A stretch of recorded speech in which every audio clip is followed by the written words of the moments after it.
Justement, allons-y à Gaza, Dominique de Villepin. Nous ne resterons pas les bras croisés pendant que le gouvernement Netanyahou poursuit ses actions scandaleuses. Le communiqué conjoint hier soir d'Emmanuel Macron, de l'anglais Keir Starmer et du canadien Mark Carney. Comment doivent-ils donc décroiser les bras ? La lecture de ce communiqué est terrifiante. Terrifiante d'impuissance, terrifiante d'attente. Que faut-il pour que les dirigeants européens, les dirigeants occidentaux passent aux travaux pratiques? Parce que crime de guerre, crime contre l'humanité, risque d'un crime de génocide. Tout cela est établi selon vous? Risque de crime de génocide, c'est la formule, c'est la formule contre l'humanité de la Cour internationale de justice. Et contrairement à ce que dit Emmanuel Macron, on ne peut pas attendre que les historiens tranchent dans 20 ans. Sur le génocide. Et sur le reste, on ne peut pas attendre. Il faut arrêter ce qui aujourd'hui est l'étape nouvelle dans laquelle nous sommes engagés. Mais les travaux pratiques dont vous parlez, c'est quoi? Il faut être précis.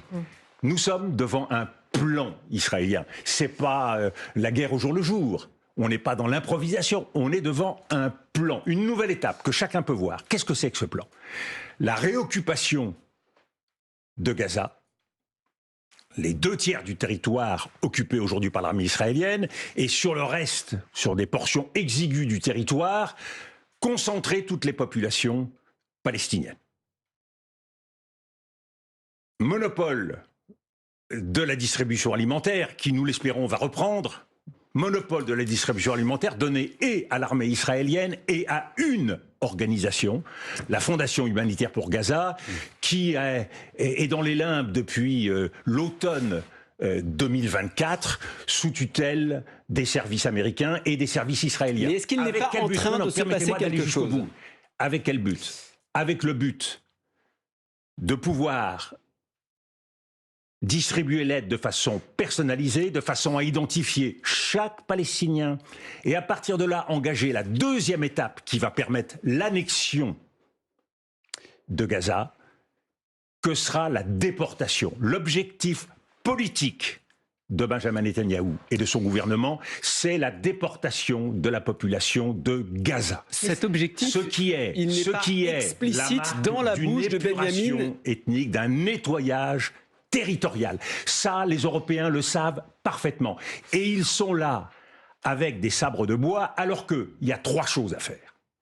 La première chose, c'est de suspendre immédiatement l'accord européen avec Israël.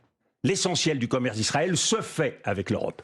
Suspension. Deuxièmement, immédiatement, embargo sur les armes de tous les pays européens. Troisièmement, déferment de l'ensemble du gouvernement israélien et des principales autorités militaires israéliennes devant la Cour pénale internationale. Si vous voulez arrêter ce qui est en cours aujourd'hui, il faut marquer vis-à-vis d'Israël qu'il y aura un avant et un après, et que l'isolement d'Israël aujourd'hui, y compris d'ailleurs en partie vis-à-vis des Américains, sera doublé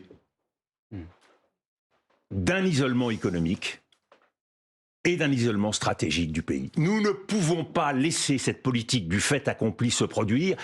Pourquoi? Bien sûr, pour des raisons morales, pour des raisons de justice internationale, pour le respect du droit international, mais aussi parce que le prix à payer, nous le connaissons. Et je le répète, depuis le 7 octobre, je rappelle toujours, il y a eu une tragédie dont a souffert le peuple israélien le 7 octobre, face à des actes terroristes innommables. Mais nous sommes aujourd'hui dans l'engrenage de la violence qui va conduire à quoi? Et il faut le dire, à davantage de violence dont sera victime Israël, et à un regain de terrorisme dans la région, et sans doute ailleurs, et peut-être même chez nous. Tout ce prix-là, c'est nous qui allons le payer. Et donc, contrairement à ce que dit Benjamin Netanyahou, Israël n'est pas aujourd'hui la pointe avancée de l'Occident qui se bat pour nous. Il se bat contre nous. Et la politique qu'il fait va nous menacer, y compris dans nos propres pays.